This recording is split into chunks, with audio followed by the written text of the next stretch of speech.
Bienvenidos a Titanes Podcast, mi nombre es Raúl Muñoz y hoy te voy a acompañar en este nuevo episodio que espero que te guste bastante, espero lo disfrutes como igual lo disfrutamos nosotros.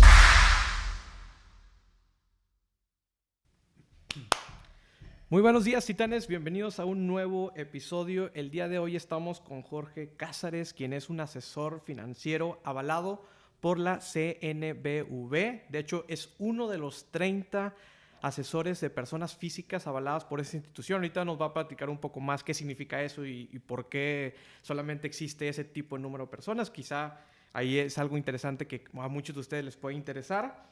También es fundador de Buox Wealth Management, una agencia especializada en la administración del patrimonio financiero para empresas familiares, para emprendedores, para ejecutivos. Entonces, la verdad es que este episodio está muy interesante. Si te interesa todo el tema de gestión, de portafolio, bolsa, inversiones, creo que este episodio va a ser para ti. Jorge, bienvenido aquí a Titanes Podcast. ¿Cómo estás? Tal, muy bien, muchas gracias. Gracias por la invitación.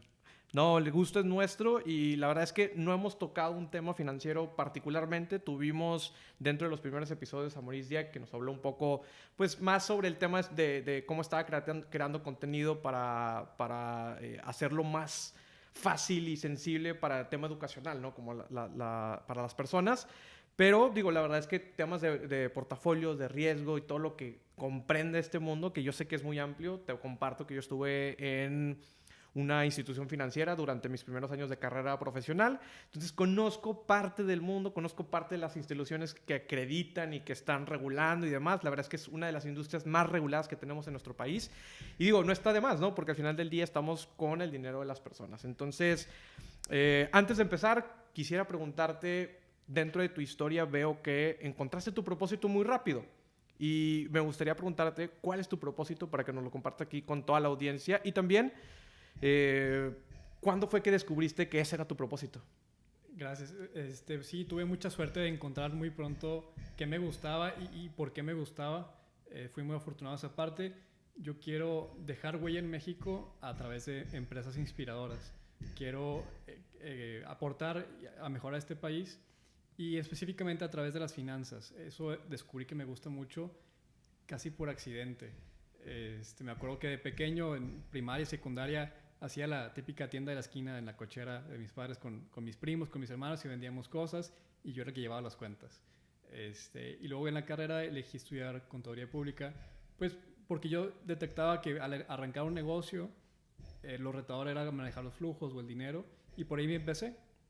Después, como hobby, empiezo a invertir en la bolsa de valores y mucha gente me decía, oye, pues te doy mi dinero para que lo manejes porque pues has estado bien en eso y te ha ido bien. Pues así solo no se podía, como legalmente no puedes manejar dinero a otras personas sin un permiso. Y así fue como empezó todo este proceso de que me metí en la industria financiera pues por accidente, por hobby y empezó ya a ser un negocio formal.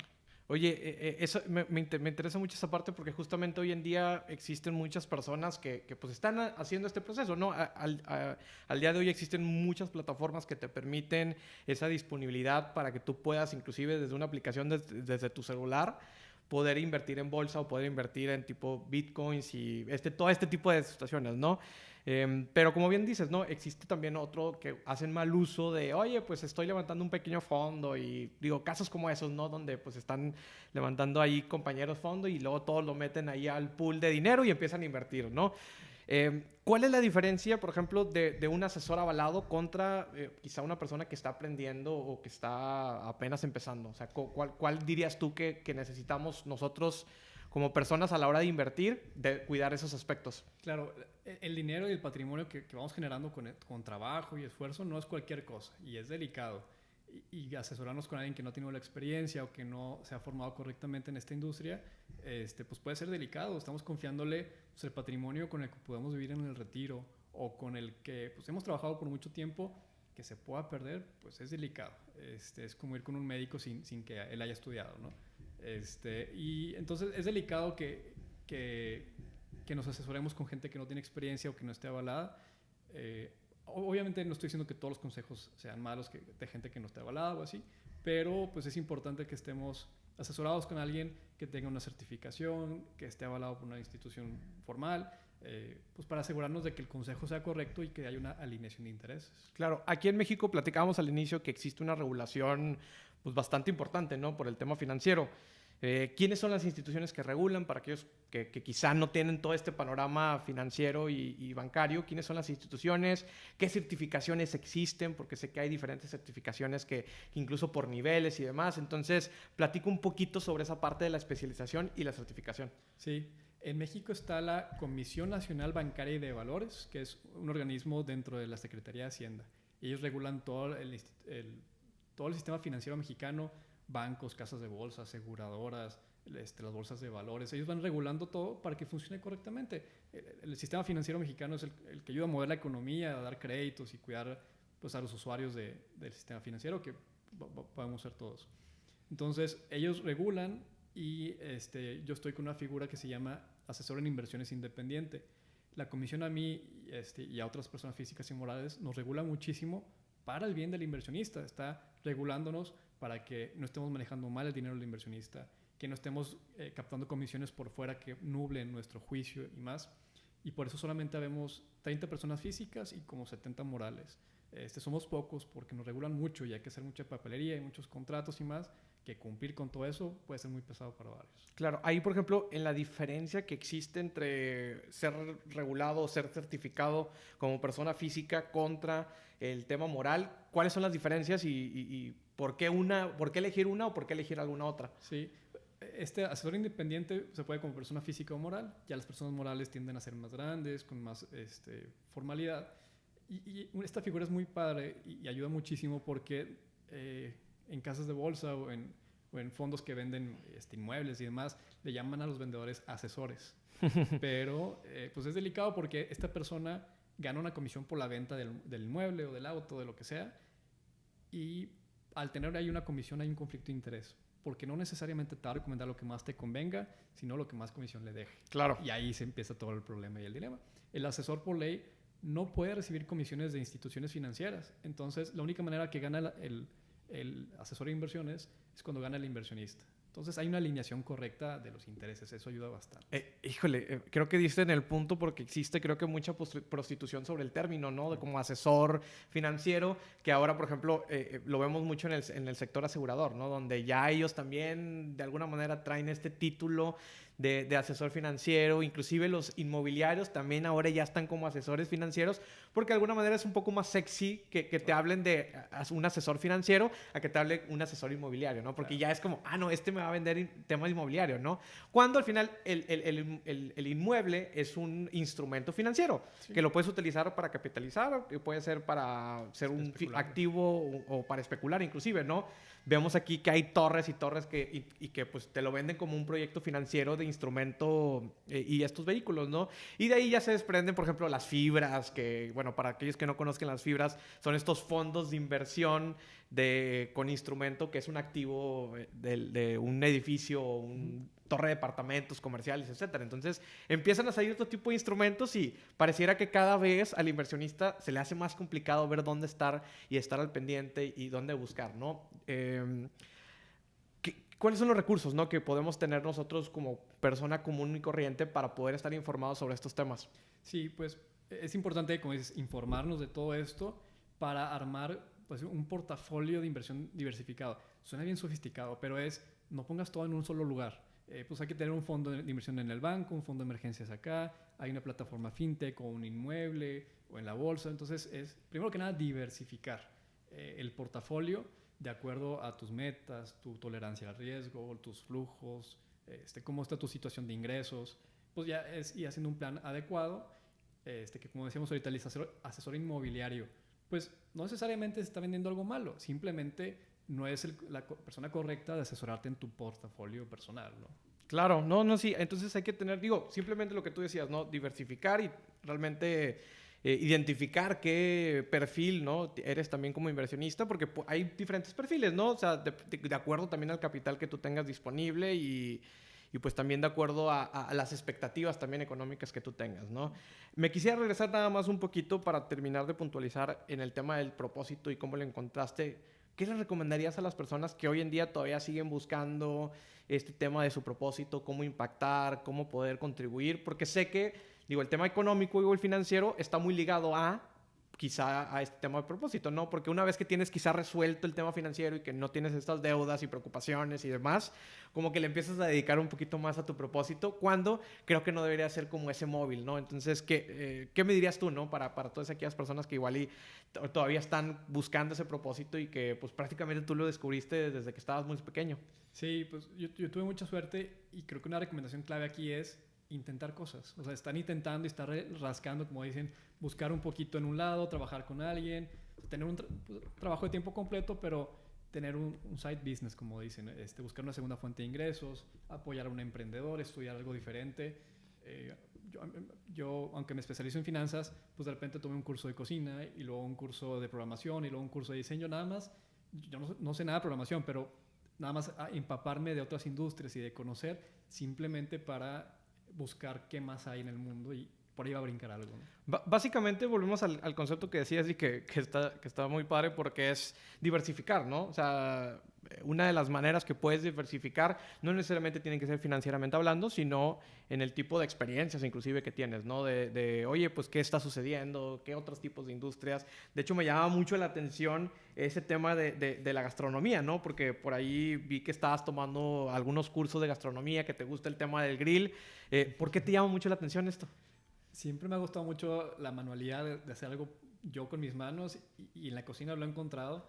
Yo siempre he estado estudiando algo formalmente en algún lugar y ahora estoy haciendo como el autoestudio en el tema de cocina.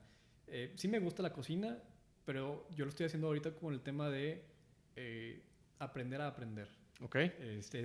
Pues intenté hacer pan con masa madre, no me salió y lo trabajé por 5 días y no salió y luego otra vez otros 5 días y no salía.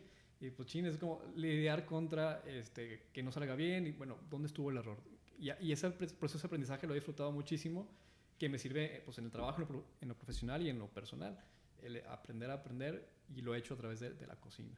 Mira, qué interesante que a través de un recurso quizá muy cotidiano para algunos, del hecho de cocinar, tengas aprendizajes que inclusive te pueden servir para negocio, ¿no? Y creo que volvemos a lo mismo, ¿no? No sabes dónde vas a poder encontrar ese aprendizaje que quizá te va a potencializar tu negocio, tus proyectos que estás haciendo, ¿no? Como tú decías, ¿no? Estudiar música, estudiar cine, estudiar, etcétera, ¿no? Yo recuerdo, por ejemplo, y te platico esta anécdota yo en la universidad me metí mucho a temas de proyectos por fuera, ¿no? Estuve en grupos estudiantiles, que sé que también estuviste como tesorero en un grupo estudiantil ahí en la universidad. Y entonces estuve en grupos de cine, de tele, de radio y etcétera, que la verdad es que no me iba a dedicar a eso como tal. Digo, en ese momento todavía no lo tenía pensado que me iba a dedicar como tal. Estudié también un diplomado de producción musical, que también era como, porque me llama mucho la atención la música y tengo como mi parte artística. Pero mira, qué cosas que hoy en día estoy en esta industria de la comunicación, de los medios. Entonces es como que digo, todo empieza a conectar y Steve Jobs mismo lo decía, ¿no? No sabes cuándo vas a conectar los puntos. El chiste es como vivir y llenarte de experiencias para que eventualmente ya empieces a ponerle pies y cabeza a todos esos puntos, ¿no? Quizá la gastronomía, pues en este momento está ayudando para ver temas financieros, inclusive, que pareciera que no son cosas que están muy conectadas, pero son analogías que cada uno va a tener y va a internacional. Entonces me llama mucho la atención eso de la gastronomía, porque pues es como pareciera, como nuevamente, ¿no? Hablábamos, algo muy cotidiano y que pareciera que pues es insignificante, ¿no? Para muchos, ¿no? Así es. Ahí hablábamos, por ejemplo, que me gusta mucho el concepto que utilizas del tema de empresas de calidad. Y sé que lo traes y que como que pareciera que es uno de tus valores y dentro de tus propósitos también lo tienes. ¿Cuál es una empresa de calidad? ¿Cómo me dirías qué elementos necesita una empresa de calidad? ¿Qué elementos tiene una empresa de calidad? ¿Cómo una empresa normal se puede convertir en este concepto de empresa de calidad? Sí, es un tema en el que hemos estado profundizando mucho y desarrollando, porque a la hora de invertir en los mercados de valores, muchas veces piensan, pues hay una acción y vemos la grafiquita, sube y baja, y rojo y verde, y es como mucha emoción, pero pensemos que detrás de esa gráfica hay una empresa con miles de personas trabajando ahí, pues no es cualquier cosa. Entonces, cuando invertimos, no estamos invirtiendo en una acción, estamos invirtiendo en una empresa. Si invertimos en una empresa grande de Estados Unidos o mexicana, la compraría si yo la fuera a operar, y así es como pensamos. Si yo me fuera a meter a operar ese negocio, ¿lo haría? A ver, ¿cómo está su cultura? ¿Cómo está su marca? ¿Sus números financieros? cómo se manejan, a qué industrias se están metiendo. Si vemos que de pronto hay un fraude en la empresa, pues yo no quiero ser parte de esa empresa. Si vemos que hay cultura de acoso o si vemos que no están manejando bien sus números. ¿Algún escándalo? Los escándalos son claves. Siempre pasa que si un día ves las noticias, renuncia el director de contabilidad y el día siguiente, renuncia el director de finanzas, ahí hay fraude. O sea, estos se quieren escapar, si quieren ir, vámonos, no estaría en esa empresa. Entonces, ¿en qué empresa te daría orgullo trabajar o manejarla? Y así es como vamos pensando en una empresa de calidad, que manejen bien sus números, que sean transparentes, que apoyen a su comunidad, en lugar de contaminar y estar dañando, pues que aporten algo más, algo extra. Y creo que esto volvemos quizá con algunos de los certificados o estos programas que muchas empresas hacen esta evaluación de qué tan bien, qué tan responsable eres, por ejemplo, qué tan verde eres, qué tan flexible eres, y empiezas a tener este tipo de certificaciones que de alguna manera creo que ayudan, pero como tú dices, ¿no? Detrás de eso puede haber un mugrero, porque al final del día muchas de las certificaciones, y lo sabemos por N casos, son compradas, ¿no? Muchas de las encuestas también son compradas. Digo, lo vimos en el 2009, donde pues estas encuestadoras de valores, pues revalorizaron y pintaron otros números. Entonces, todo eso es comprado. Y ¿cómo detectamos, no? De que realmente que una empresa sea de calidad, ¿no? Porque al final del día sí podemos ver el tema de la cultura y empezar como a ver estos medios, pero tienes que estar muy metido en eso, ¿no? La persona común y corriente, ¿cómo pudiera detectar ese tipo de cosas? Sí, pues sí toma tiempo conocer una empresa. Hay miles de empresas en los mercados y en la calle podemos ver miles de empresas diferentes, pero pues meternos a conocer un poquito de qué dicen los empleados de esta empresa. Los colaboradores ahí, ¿qué están diciendo? ¿Están orgullosos de trabajar ahí? ¿Confían en el líder? ¿O ya están buscando cómo salirse porque no aguantan? Podrá haber temas personales, pero que es un tema de la empresa, que hay culturas que explotan a los trabajadores y que pagan mal y todo esto, pues a final de cuentas las empresas se componen de personas y son personas que van a la carne asada y que tienen hijos y familia. Si están estresados no tomarán buenas decisiones y eso afecta a todo el negocio, es una bola de nieve. Entonces, de lo más importante es la cultura, y que haya una cultura de innovación, de crecimiento, de transparencia, para que se tomen buenas decisiones y así que continúen generando valor en la sociedad. Claro. Y hay otro punto que yo creo que también son cosas que a lo mejor ya haces de manera automática, pero es detectar las señales, ¿no? Al final del día, por eso en el tema financiero me gusta mucho, porque es mucho estar especulando y ver y analizar y demás. Es un análisis literal completo. ¿Y qué es eso? No es detectar las señales, porque algo de lo que sucede en China puede estar afectando en esta economía globalizada. Sí. Hoy en día, algo que está sucediendo al otro lado del mundo puede afectar, como el caso de COVID, ¿no? O sea, el caso de COVID teníamos ya la antesala de lo que estaba sucediendo en China, y aquí en México estábamos como, no creo que llegue, no va a pasar, y etcétera. Y creo que hubo un sinfín de empresas que no se prepararon, cuando hubo otras que dijeron, no, o sea, sí, esto va a cambiar, necesitamos empezar a movernos, a vender a nuestros activos, a ser un poco más flexibles para que cuando llegue poder mantener esa estabilidad económica, ¿no? Sí. Hay noticias que impacten, otras que no tanto, hay otras que... Hay tendencias de largo plazo que se van moviendo como sigilosamente, que no nos damos cuenta de las noticias y luego hay escándalos en las noticias. Que por ejemplo ahorita siempre me dice un cliente, es que siempre hay algo que preocuparse en la bolsa, en los mercados. Pues sí, siempre hay noticias porque los noticieros venden noticias, hay que hacer la noticia. Claro, si no, no comen ellos. Claro, sí. Claro, y es normal y no pasa nada. Los reporteros son necesarios en el sistema financiero. Pero, por ejemplo, ahorita hablamos del Brexit. Pues el Brexit fue en su momento una noticia pesada en los mercados y ahorita ni se piensa en ello, ya pasó y ya está, lo que sigue. Las cosas pasan y siempre hay algo pasando. Entonces, pues hay que dimensionar lo que está sucediendo, como dicen, a 10,000 pies de altura, ver la situación. Obviamente el COVID sí está afectando en todos lados, pero hay noticias que aparecen grandes y la verdad es que no tanto. No, claro, y creo que también cuando ya es noticia, o sea, cuando ya está en todos lados algo que sucedió, creo que ya es muy tarde, ¿no? Para reaccionar, definitivamente. Entonces, creo que es importante, como dentro de tu industria, detectar cuáles son esas señales, tanto débiles, que quizá pareciera que no van a afectar, como muy fuertes, porque cuando ya sea noticia y que ya prácticamente ya se cuenta que no vas a poder reaccionar, o va a ser más difícil reaccionar. Sí, y por eso analizamos la cultura y cómo toman decisiones las empresas, porque si históricamente la empresa ha sobrevivido a las crisis correctamente, yo no sé qué va a venir mañana. Va a ser otro virus, va a ser un huracán, lo que sea, pero si la empresa lo ha hecho bien, lo seguirá haciendo bien.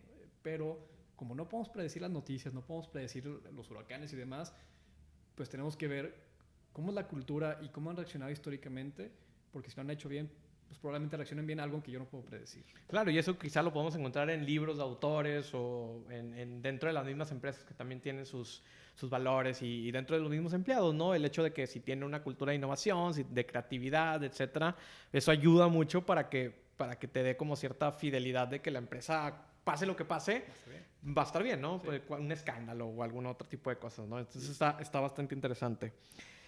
Platícame un poco de Buox. ¿Por qué el búho?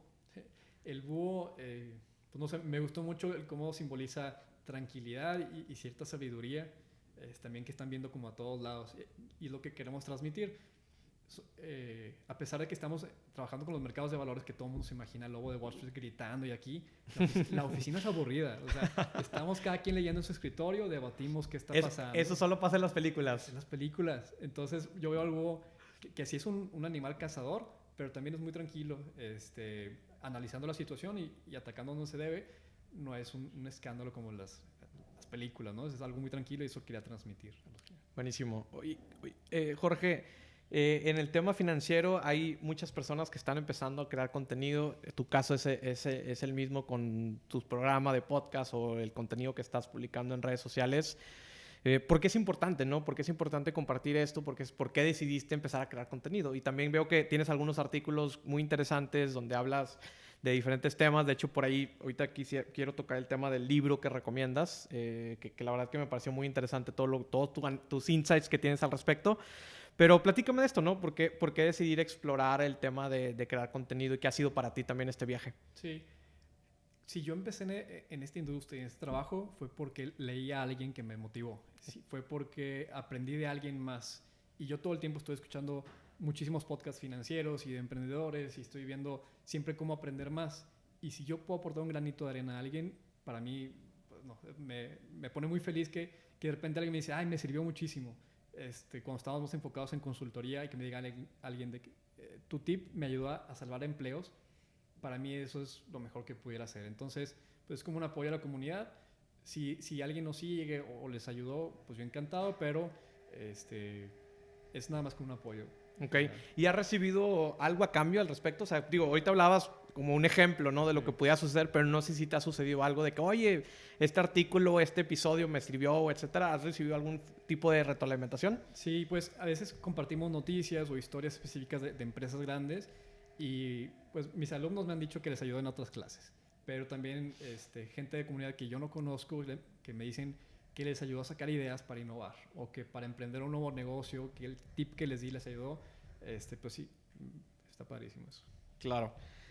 Por ahí también, por ejemplo, está todo este tema y lo conecto con lo que hablábamos hace rato del tema de la gastronomía, ¿no? Que es este lifelong learning que también tienes como muy presente de parte de tu vida, ¿no? ¿Crees que este tema de crear contenido, de compartir, también ayuda a este tema del aprendizaje y cómo estás aprendiendo a aprender? Sí, definitivo, porque cuando leemos o estudiamos, pues vamos aprendiendo algo, pero cuando de verdad internalizamos el concepto es cuando escribimos. Eso es algo que estoy convencido.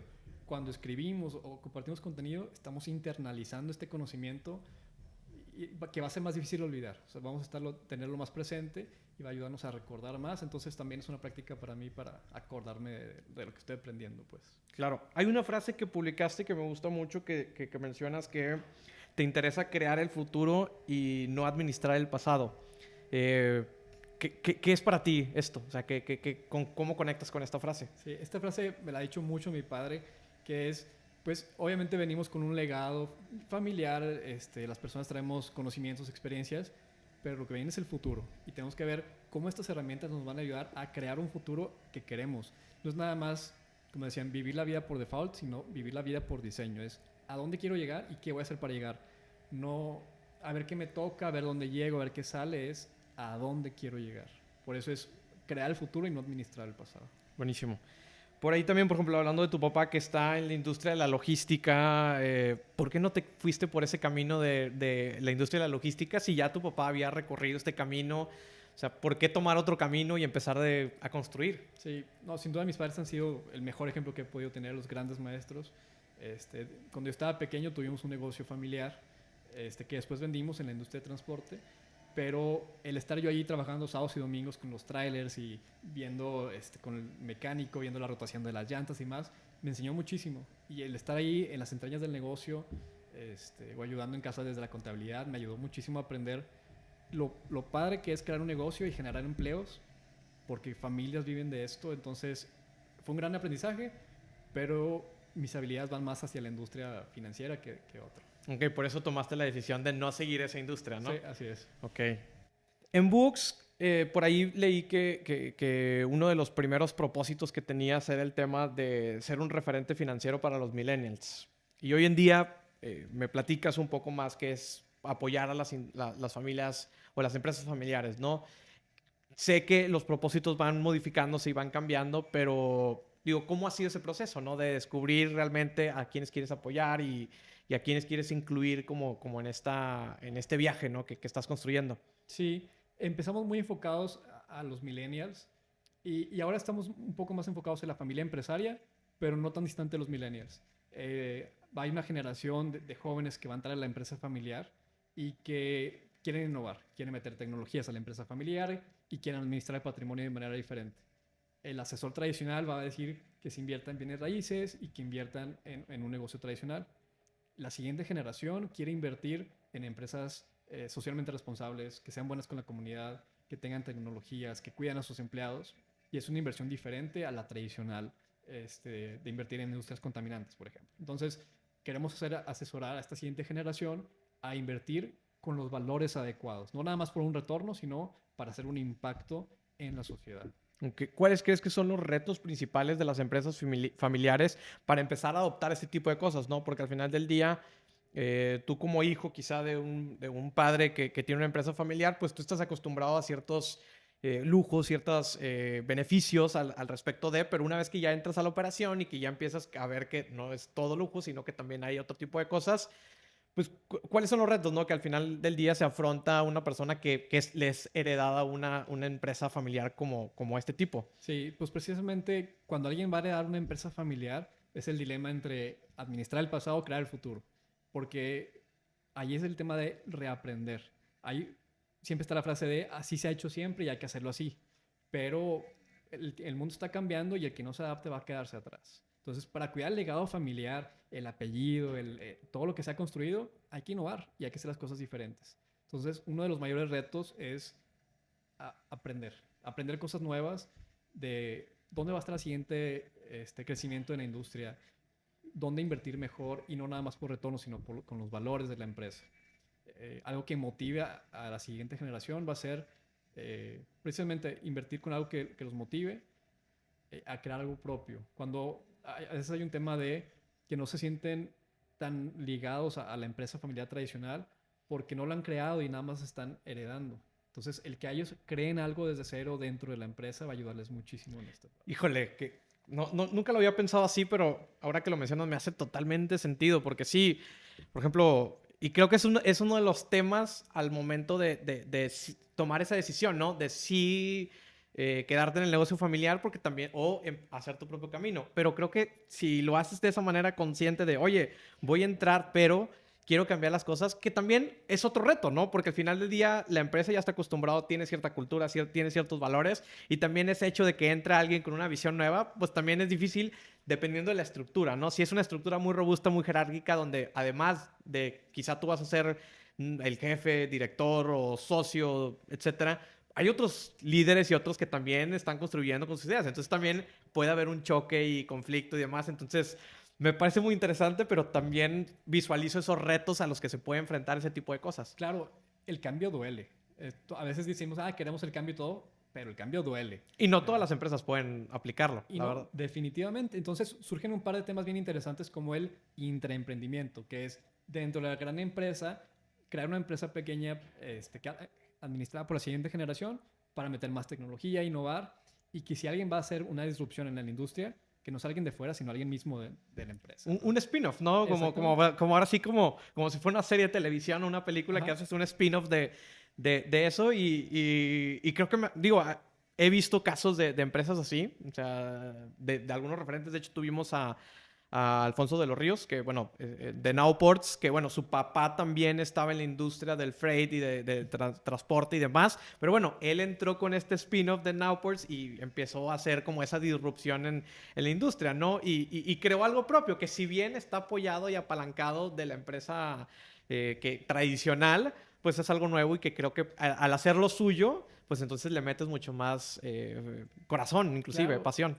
Y no porque tenga mucho tiempo haciéndose significa que está mal. Hay que aprender de la experiencia y del pasado y no es destruir y crear de cero, simplemente es ir apoyando y innovando, adaptándose.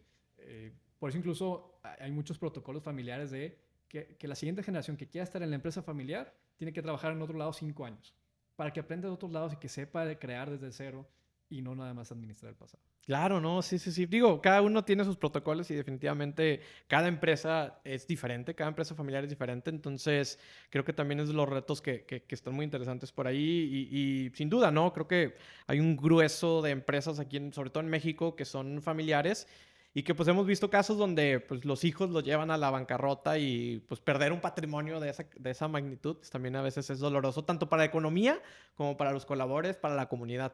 Es bien pesado la carga emocional de eso y la carga de la responsabilidad de heredar una empresa que ha estado por 3, 4 generaciones, pues está el reto de no tirarla, que no se caiga porque pues, se ha venido trabajando por mucho tiempo. Sí, un tema es los empleos, hay familias que dependen de ese ingreso y el otro tema es la responsabilidad hacia las siguientes generaciones. O sea, hay hijos, nietos, bisnietos que van a llegar que esperaban trabajar en esta empresa y que ya no esté, sería un gran dilema. Entonces, este, que la siguiente generación esté bien administrada, con prudencia, adaptándose, creando cosas nuevas, va a ayudar muchísimo a continuar el legado familiar. Buenísimo. ¿Alguna recomendación para estas empresas familiares que a lo mejor muchos de la audiencia nos están escuchando o nos están viendo? ¿Alguna recomendación que les darías? Eh, Siempre he dicho que es muy bueno sí escuchar a la siguiente, que escuchar a la siguiente generación y que la siguiente generación esté escuchando también a los líderes del negocio, al patriarca, también hay que escuchar. Como decía ahorita, no todo el pasado es malo, simplemente hay que aprender las experiencias y tener una asesoría adecuada. Siempre me gusta decir, zapatero a sus zapatos. Si están en la industria de la moda o del retail, que sigan aprendiendo del tema y que se asesoren en el tema legal, en el tema financiero, en temas relacionados, que se asesoren, porque no todos podemos saberlo todo. Entonces, el escuchar, asesorarse correctamente va a ayudar mucho. No, y lo que decías, ¿no? De quizá tener experiencias de programación. O sea, si es retail y quieres meterte e-commerce o ya estás en e-commerce, que el líder pueda aprender de programación para que entienda inclusive a los desarrolladores. Porque muchas veces hay una desconexión que tú dices, ay, oye, es muy sencillo, hacer una página web y todo. Y la verdad es que a la hora que tú te metes y aprendes y sacan, hijo, o sea, no es tan sencillo como pareciera. Y entonces hay mucha mayor empatía y también hay mucha mayor dirección inclusive, porque ya sabes qué pedir y cómo pedirlo, que a veces no es lo que creo que falla, ¿no? Una vez sabemos qué pedir, pero muchas veces desconocemos cómo pedirlo. Definitivamente, y en una gran empresa pues hay muchas áreas. Está la tecnología, operaciones, capital humano y demás. Entonces, irle aprendiendo un poquito de cada una, aprender de distintas áreas, de distintas industrias, va a ayudar a traer mejores conocimientos y a final de cuentas pues aportar a la empresa. Buenísimo. Quisiera nada más terminar con algunas preguntas. Tenemos algunas preguntas que parte de la audiencia me hizo llegar y de la comunidad de Titanes, entonces son esas, pero para cerrar el tema aquí puntualmente, si no tuvieras este vehículo financiero o este vehículo para cumplir este propósito que es Buox o que es tu propia certificación como asesor, ¿de qué otra manera crees que pudieras estar cumpliendo tu propósito? Eh, Me gusta mucho dar clases, lo disfruto muchísimo, creo que por ahí puede hacer algo. Trabajé en una incubadora, pues también por ahí me encanta esa industria, el apoyar a los líderes de empresas, administrar mejor su patrimonio, manejar mejor el dinero de la empresa, lo disfruto bastante y yo creo que me iría por ese lado. Buenísimo, muy bien. Entonces ya nada más para cerrar tengo algunas preguntas, como te decía, con el tema de gestión de riesgos, ¿no? Al final del día en la industria financiera hay tema de gestión de riesgos. ¿Cómo podemos mitigar esos riesgos? ¿Cómo podemos visualizar qué tan riesgoso es algo, qué tan bueno es también? Sí, hay muchas definiciones de riesgo. La que más me gusta es la probabilidad de no llegar a la meta o la probabilidad de perder. Entonces, cuando hacemos una inversión, cuando dicen libre de riesgo es, ojo, vete de ahí. No hay O sea, no hay nada sin riesgo, ¿no? nada libre de riesgo.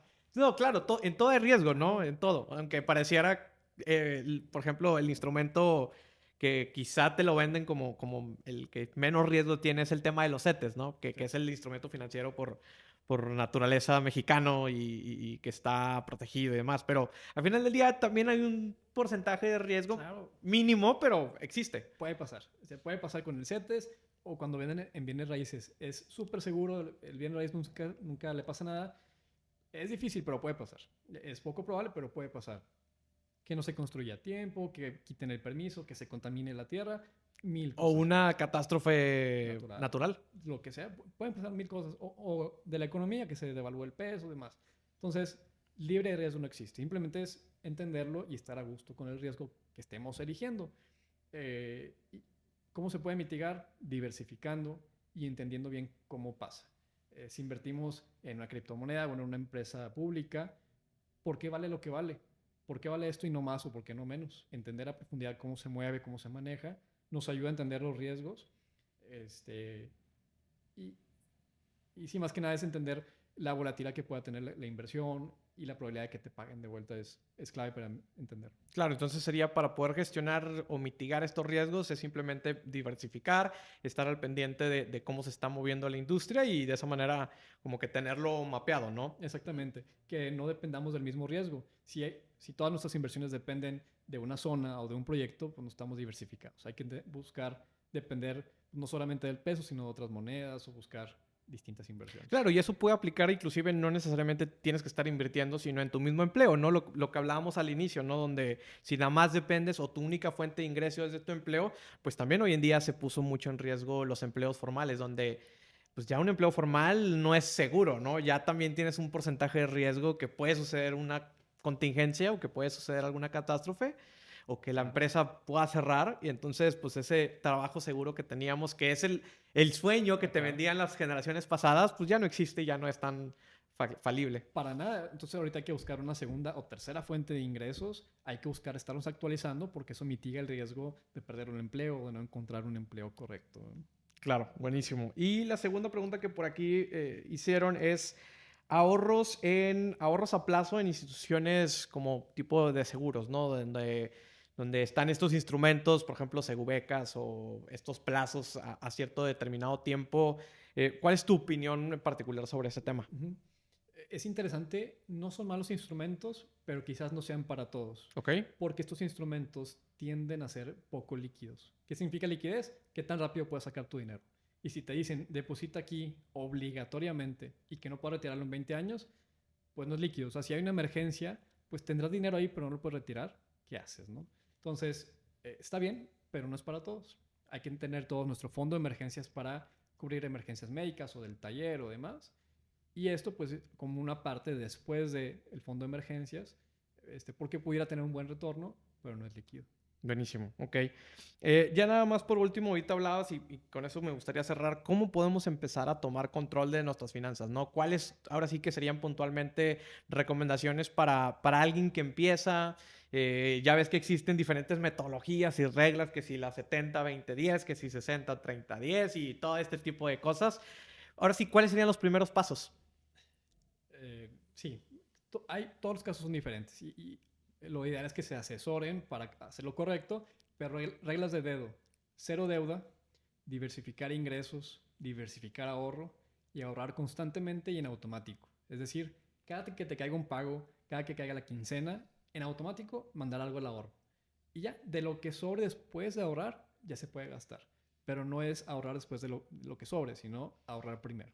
Claro, sí, creo que es importante. Y porque digo, una cosa es ahorrar y otra cosa es invertir.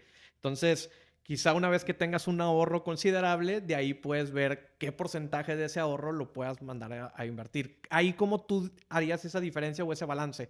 ¿Cuánto tiene que estar como en ahorro líquido o cuánto pudiéramos estar como empezando a explorar temas de inversión? Sí, obviamente depende del caso, pero un joven puede tener 3 meses de gastos muy líquidos, ahorrados así de manera muy segura, y el resto, todo lo demás, ahora sí, invertirlo. Hay inversiones en fintechs que se pueden hacer desde 1,000 pesos, pues aprovechar e invertir en distintas cosas luego, en cuanto se pueda. Alguien que ya tenga más gastos fijos con una familia, con hijos, ya buscaría que tengan por lo menos 6 meses de gastos ahorrados. Claro, sí, ahí hay que hacer ahí las matemáticas y multiplicar todos tus gastos, contabilizarlos, multiplicarlos por 3 o por 6, sea el caso, para que tengas cuánto es la meta que tienes que llegar, ¿no? Y pareciera muy lejos, entonces es importante como hacer el breakdown y transformarla en una meta mucho más alcanzable, que puede ser diaria, puede ser semanal o puede ser mensual. Que como bien dices, ¿no? El ahorro automático o esos cobros automáticos inclusive, la verdad es que son de bastante ayuda y que hay muchos instrumentos, ¿no? Estas CETES, inclusive Afore también, sí. Puedes empezar ahí a tener como algunos ahorros automáticos, como algunas fintech que bien comentas. Sí, sí, definitivamente. Y es importante sí ahorrar para cubrir emergencias y no bajar nuestro nivel de vida cuando sea necesario, pero también disfrutar. O sea, es un balance que hay que tener cuidado para no... Jamás le voy a decir a nadie, ahorra el 60% de tu ingreso, pues porque dejarían de disfrutar. Entonces también hay que tener un balance entre pues, invertir en cosas que nos ahorren tiempo, invertir en educación y sí también invertir para largo plazo por las emergencias. Claro, porque cuando hablamos de inversiones no necesariamente nos referimos a estas inversiones financieras, ¿no? Estar invirtiendo en bolsa. Sí. Podemos invertir en nosotros mismos porque al final del día somos un activo y que ese activo, pues la idea es que genere ingresos. Entonces, cada vez que invertimos en nosotros, definitivamente pues estamos revalorizando y aumentando nuestro valor y qué tanto podemos hacer. Así es, definitivamente ahorrar en educación y salud, o sea, invertir en nuestra salud, nuestra educación, va a ser de lo más rentable que hay. Buenísimo. Entonces, Jorge, la inversión es más importante. La inversión más importante que existe es el tiempo y coincido completamente contigo. Muchas gracias por tu tiempo. La verdad es que con esta inversión de tiempo que hiciste, creo que nos dejas bastantes aprendizajes. Espero que también te haya servido la charla para hacer algunas reflexiones y no dudo que también hayas pensado algunas otras cosas. Entonces, ¿algún mensaje final con el que quieras despedir? Definitivo. Primero, gracias por la invitación. Y sí, me ayuda mucho a reflexionar de lo importante de ahorrar constantemente, como decíamos ahorita, y estar siempre aprendiendo, diversificando para seguir creciendo como personas. Buenísimo. Pues bueno, titanes, muchísimas gracias por habernos escuchado. Nos vemos en el siguiente episodio. Muchas gracias. Gracias por quedarte hasta el final de este episodio. Mi nombre es Raúl Muñoz y si te gustó este episodio, compártelo, etiquétanos en @titanespodcast en Instagram y también @Raúl Muñoz. Hasta la próxima.